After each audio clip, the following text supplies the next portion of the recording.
এটি খাগড়াছড়ির দীঘিনালা উপজেলার চিত্র।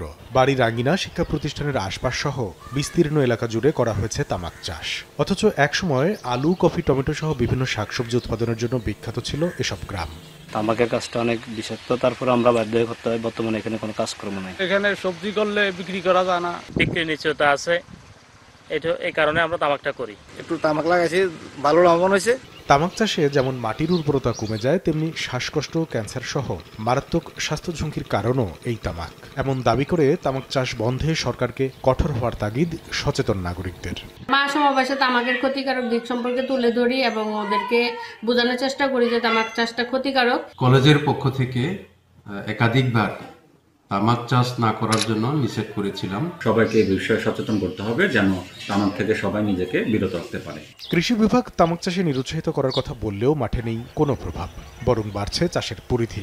এজন্য কৃষি পণ্যের সঠিক দাম না পাওয়ার বিপরীতে তামাক কোম্পানিগুলোর সুযোগ সুবিধা বৃদ্ধিকে সামনে আনছেন এই কৃষি কর্মকর্তা। তামাকের বিকল্প হিসেবে যে ফসলগুলো আমরা বিগত বছরগুলোতে কৃষকদের দিয়ে আমরা চেষ্টা করেছি, সঠিক বিপণন ব্যবস্থা না থাকার কারণে কৃষক আসলে কিছুটা তামাকের তুলনায় কিছুটা ক্ষতিগ্রস্ত হয়েছে।